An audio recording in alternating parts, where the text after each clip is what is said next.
Hey there, guys. Welcome to the channel. So here we go. Back into the world of Bill Maher. And obviously, the guy is good for a comment that is going to make some headlines every now and then. And predictably, he pisses off people from both sides, which I actually really appreciate.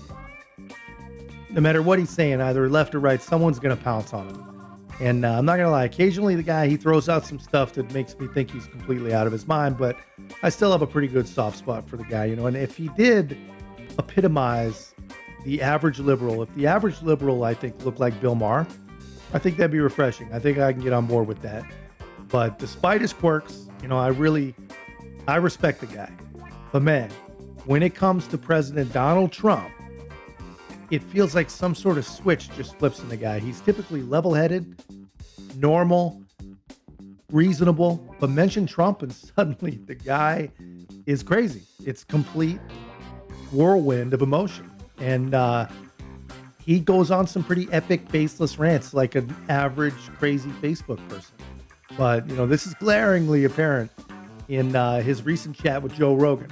And you guys have got to see this, man. But before we do, thanks to everyone that's been subscribing and leaving such great comments. We really, really appreciate the support. If you haven't already, please help us out with the algorithm, man. Like, comment, subscribe. Most importantly, share the channel. Let's get into this.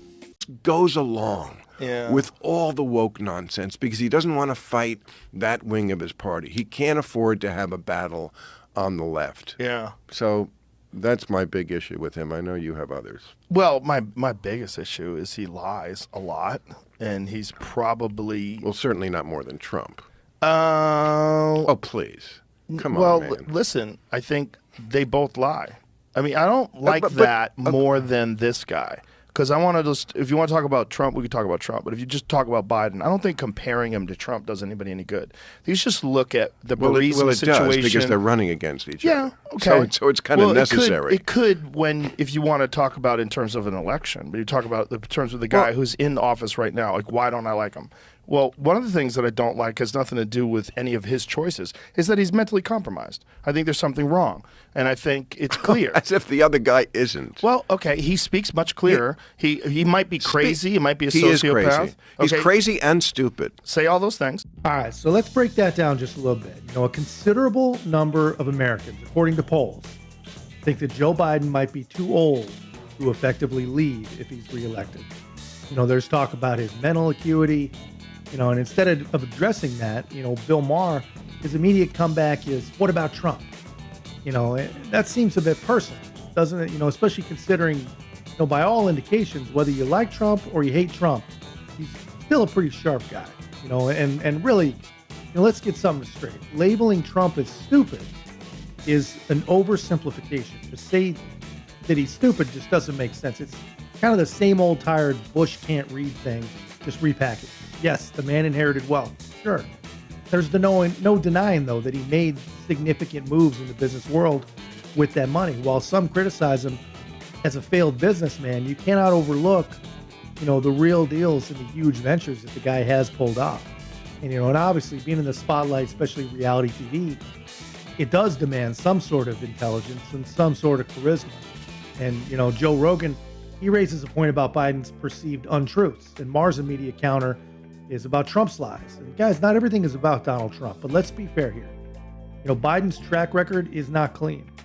No one ever wants to talk about it, but there's major documented instances of plagiarism, inconsistent lies about his academic career, and literally, 5 decades of more and more lies.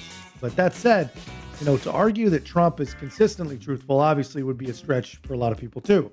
Every politician to some degree got truths, got half-truths, narratives. And to me, the crux here is this. When having these sorts of discussions, it's important to steer clear of these broad generalizations, and focus on what can I actually prove, my evidence-backed claims. When all's said and done, tossing around words like Trump derangement syndrome or making sweeping statements without clear explanations, it doesn't strengthen an argument, regardless of what side that you're on. He's charged with actual crimes, criminal intent to obscure, I forget what the actual name of the law is, but criminal intent to basically steal the election or to coerce people in the states from I forget what it is. And then there's one forgery, which has to do with the electors scheme, criminal intent for. What is the forgery? That's the slate of electors he was putting forward, the fake slate of electors. And then there was the one, but basically, I mean, yes, he tried every possible way to steal this election. He tried to do it through the courts. He tried to do it through state legislatures. He tried to do it through intimidating Mike Pence. He tried to do it through the Justice Department. They talked about seizing voting machines. They talked about using the army. I mean, you can't really believe that this guy is not worse than Joe Biden. I mean, I agree. Biden is not a great president. And the Hunter Biden stuff is a stinky conspiracy, not a conspiracy, a stinky scandal that stinks to the high heavens. If you think that in any way compares to what Trump tried to do, you just cannot tell unlike things apart. All right, so Bill Maher, he's a pretty entertaining guy, but let's be real. He's not a legal expert. You know, he throws around phrases like fake electors with some sort of authority. But when you dig deeper, you know, there is a lack of clear evidence. You know, it's one thing to suspect or have opinions on Trump's actions, but it's another to present any concrete evidence of anything illegal. You know, this whole Trump is guilty because he attempted something through the courts or elector system, that's not a sound argument. That's not going to get too far. Just because someone believes Trump was wrong doesn't automatically make him guilty of something. And, you know, merely pointing out that he's been indicted or he's been charged, that's not enough, guys. That's not what indictments or charges are. That's not evidence. Being indicted is not evidence that you did something wrong. Anyway, you know, we need to see specifics, the concrete evidence behind the allegations. You know, I'll admit, you know, waiting for the evidence and analyzing it when it's presented, it seems like a logical approach. You know, it's how I'd approach it. And many others probably feel the same way. But Bill Maher, you know, he lets his personal feelings cloud his judgment. And really only on this topic, it seems, especially, you know, like I said, when it comes to Trump. Now, I wouldn't say it's an overreach to suggest that his emotions, they're going to get the best of him on this particular topic. You know, and I still appreciate Maher's takes on a lot of things, especially, you know, the woke revolutionaries. But on this Trump thing, he's missing the mark. You know, that's just my 2 cents, guys. You know, I think I can prove that it's a little too personal for him with this. Economy is going pretty well. I feel like the bottom has to fall out at some point. And by the way, I'm hoping for it because I think one way you get rid of Trump is a crashing economy. So please bring on the recession. So when you've been so insanely biased and you've said things like that, it's hard to take anything you say on the topic seriously. It's like wearing colored glasses. Everything you see is tinted with that bias. So yeah, apologies, but not really taking you serious on that topic, man.